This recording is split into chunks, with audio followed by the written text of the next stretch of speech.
Hello student, I'm Mohammad Saqib Asmi, your biology teacher, and I welcome you all my YouTube channel The Bios Planet. तो student आज हम next lecture के बारे में बात करते हैं, ये जो लेक्चर नंबर आपका 5 है.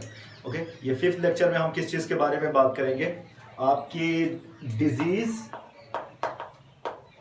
या क्रोनिक डिजीज और उससे रिलेटेड आपकी जो पुअर हेल्थ होती है उसके बारे में बात करेंगे. Disease and poor health. तो जो डिजीज है उनसे आपकी हेल्थ पे क्या इफेक्ट पड़ता है इसके बारे में हमें समझना है. हालांकि आपका जो वहाँ पे बुक में एनसीईआरटी में आपकी हेडिंग डाली हुई है वो आपकी chronic disease and poor health लिखा हुआ है, बट यहाँ पे मैंने डिजीज कह दिया क्योंकि हम दोनों के बारे में पढ़ेंगे और एनसीईआरटी की चीज़ों को कवर करेंगे. ओके, अगर आपको एनसीईआरटी अच्छे से समझ में आ गया, हर टॉपिक समझ में आ गया, तो इसका मतलब आपने बहुत मेहनत की हुई है. ओके, तो चलो आप आज बात करते हैं आपकी बॉडी की जनरल हेल्थ के बारे में. जनरल हेल्थ क्या है वो पहले समझ लेते हैं, then we will see further.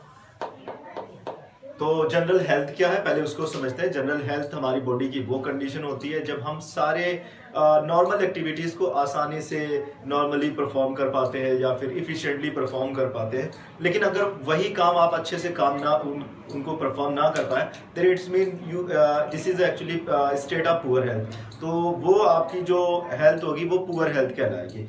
और पुअर हेल्थ की कंडीशन आप समझते हो कैसा, आप लोग खुद फील करते हैं, ऐसी कोई चीज़ तो है नहीं. फिजिक्स केमिस्ट्री की बहुत सारी मशीनों के बारे में आप जानते नहीं हो.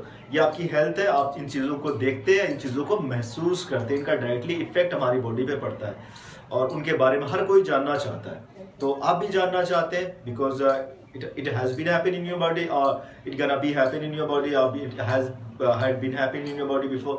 तो ये सारी चीज़ें हो रही है हमारी बॉडी में, पहले भी होती थी, अब भी हो रही है और आने वाले टाइम पे भी होती रहेगी. तो अगर थोड़ा बहुत हम इस चैप्टर को अच्छे से जान जाएंगे तो इससे हमें ये समझ में आएगा कि हमारी जो हेल्थ है उस पर हम अपनी हेल्थ की थोड़ा से और ज़्यादा केयर कर सकते हैं. ओके, चलो अभी हम ये समझते हैं कि जो जनरल हेल्थ है इसका मतलब ये है कि हम सारी एक्टिविटीज़ को अच्छे से परफॉर्म कर पा रहे हैं. आप अच्छे से खा पी रहे हैं, आप अच्छे से घूम रहे हैं, आप अपने दोस्तों के साथ बात कर रहे हैं, उनसे फ़ोन पे बात कर रहे हैं, उनके साथ मिल रहे हैं, आप सीरियल देख रहे हैं, अर्तुगरुबाजी देख रहे हैं और बहुत सारी चीज़ें कर रहे हैं. क्रिकेट खेल रहे हैं, हॉकी खेल रहे हैं, फुटबॉल खेल रहे हैं, सारी चीज़ें आप एक साथ उन सारी चीज़ों को बहुत अच्छे से कर रहे हैं. कोई नहीं काम है तो कम अपने अकेले में बड़बड़ा रहे हैं, हाँ क्या आज सारे काम अच्छे नहीं है, मूड ख़राब हो गया, ये सब. तो चलो कुछ ना कुछ तो हो रहा है.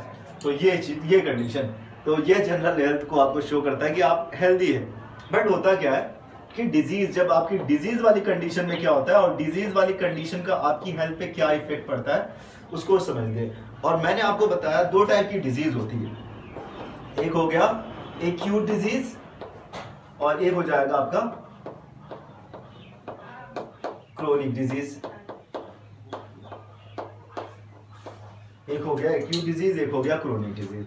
अब एक्यूट डिजीज क्या होता है उसको समझते हैं. मैंने पहले भी बताया कि ऐसी कंडीशन जो हमारी बॉडी, मतलब ऐसी डिजीज वाली कंडीशन या फिर ऐसी डिजीज जो हमारी बॉडी में शॉर्ट पीरियड के लिए रहती है, not for long period, short period के लिए हमारी बॉडी में. अब हम उस कंडीशन को क्या बोलेंगे, एक्यूट डिजीज बोलेंगे, या फिर उस डिजीज को हम एक्यूट डिजीज बोलेंगे क्योंकि हमारी बॉडी में ज्यादा टाइम तक नहीं रहा और ये शॉर्ट पीरियड के लिए था.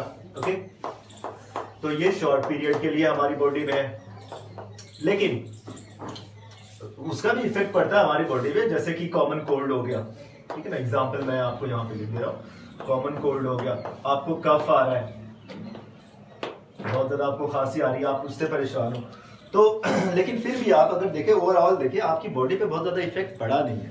ठीक है, इसमें पड़ता नहीं है. आप जा रहे हो, क्लास में बैठ रहे हो, आराम से पढ़ रहे हो, सारी चीज़ें समझ रहे हो, बस ये है कि रुमाल लेके धीरे धीरे साफ करते रहते हो. अगर आपको कॉमन कोल्ड है, खांसी आ रही हो तो भी वही सेम चीज़, आप रुमाल का इस्तेमाल करें. इस टाइम तो कोविड-19 के टाइम पे आपको थोड़ा से प्रिकॉशन ज़्यादा लेने पड़ेंगे.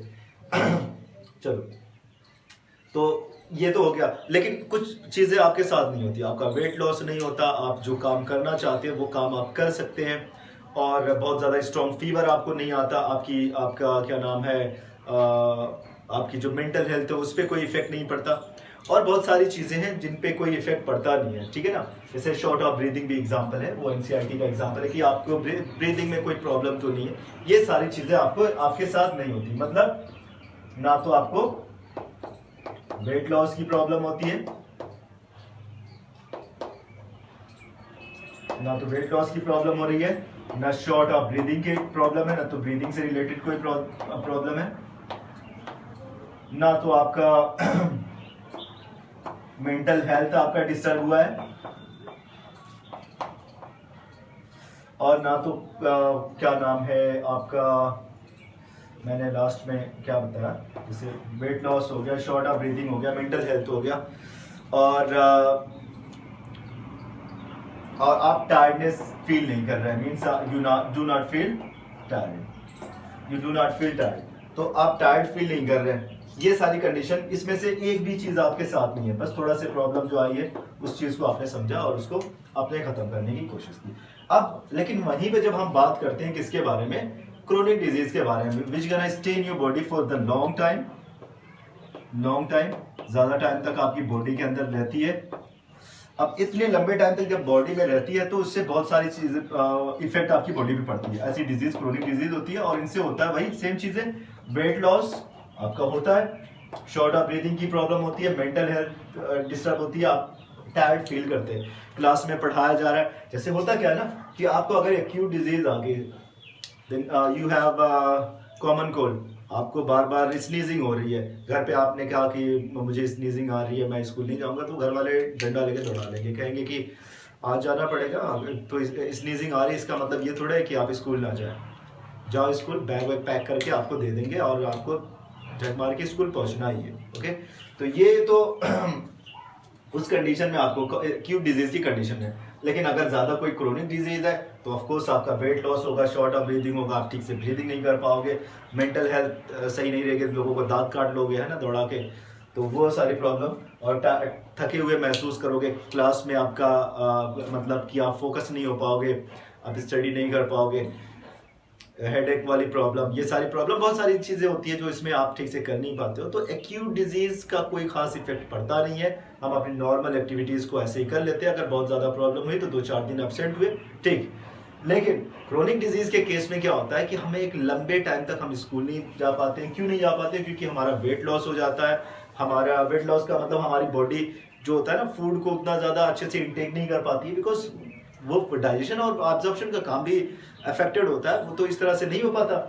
तो शॉर्ट ऑफ ब्रीदिंग की प्रॉब्लम आ रही है, सारे प्रॉब्लम एक साथ आपके, जब वेट लॉस हुआ मतलब बॉडी के अंदर एनर्जी कम हो गई, जब एनर्जी कम हो गई तो इसका मतलब ये हुआ कि आपके ब्रेन को रिक्वायर्ड होती है, you know there are 70% almost energy gonna be consumed by your brain, whatever you eating, जो भी आप खाते हो उनमें से 70% जो एनर्जी होती है वो कौन यूटिलाइज करता है? हमारा ब्रेन करता है। अब एनर्जी की बॉडी में कमी होगी तो ऑफकोर्स आपकी मेंटल हेल्थ पे इफेक्ट पड़ेगा। तो ये सारी चीज़ें रिलेटेड है। तो इस कंडीशन में ये सारी चीज़ें नहीं होती, इस कंडीशन में ये सारी चीज़ें होती है। ये लेक्चर छोटा है as compare to the other lectures, तो आप इतने को अच्छे से पढ़े, इनको समझे। मैं दूसरे लेक्चर पे काम करना शुरू करता हूँ जिसमें आपका कॉज ऑफ डिजीज़ के बारे में है, जिसमें डिफरेंट लेवल ऑफ कॉजेज़ के बारे में बात करेंगे और उस चैप्टर को समझेंगे। तो आज का वीडियो लेक्चर बस इतना ही, वो short video. Thank you so much.